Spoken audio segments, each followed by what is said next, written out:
What's up, everybody? It's Flair, former 1%, and I'm here chatting with Staxx.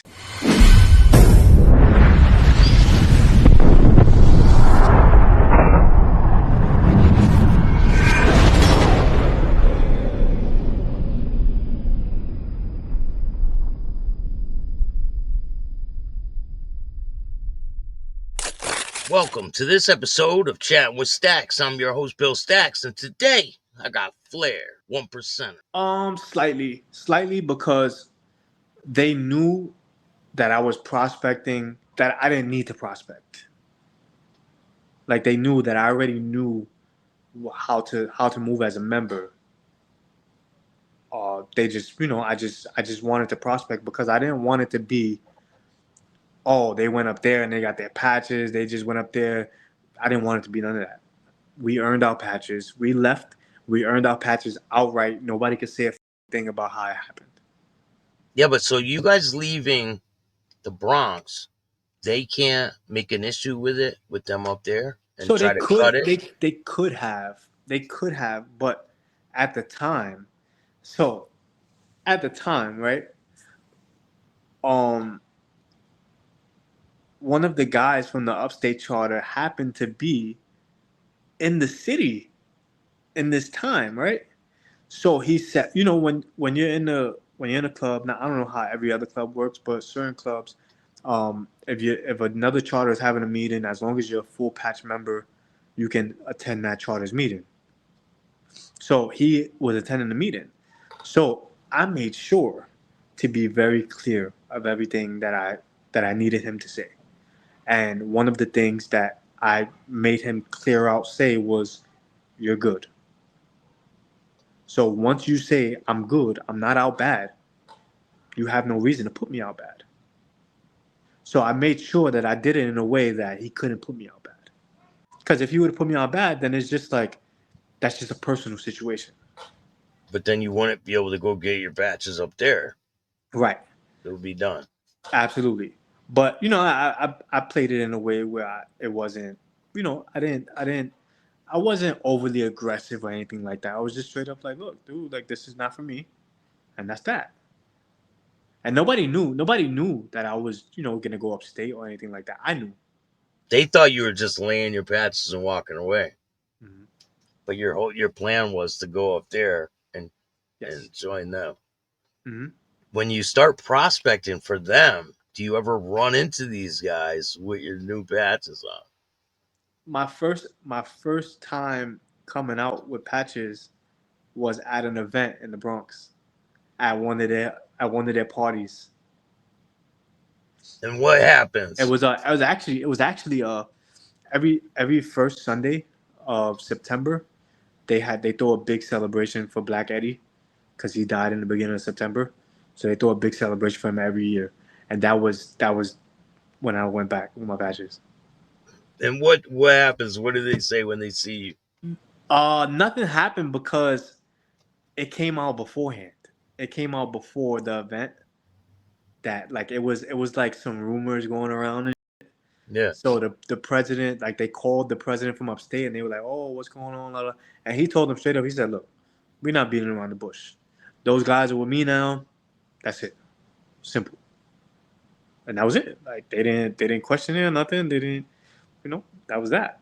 So when you go to the event, are they like shocked a Uh, little bit? yeah, absolutely. Not a little bit, a lot of it. They They're were like, they what were the? absolutely.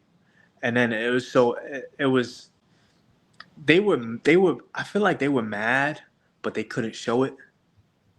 You know. But yeah, I was happy. I was happy. I was happy.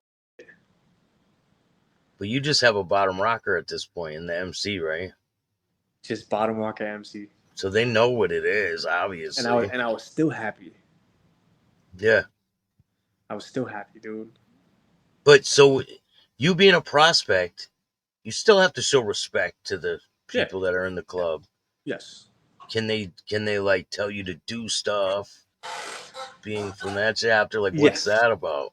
Yes. So the president at the time, he told me straight up. He said, "You don't take orders from nobody from that charter." You take orders from this charter.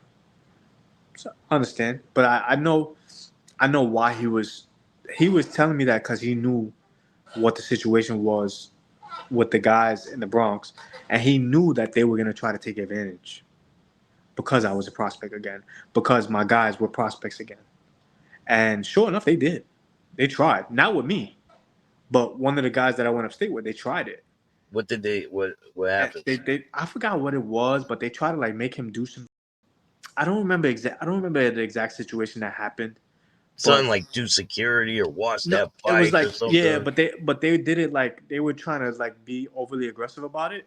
So he brought it to the president from the upstate charter, and that president went to the president from the Bronx, and that got squashed like immediately.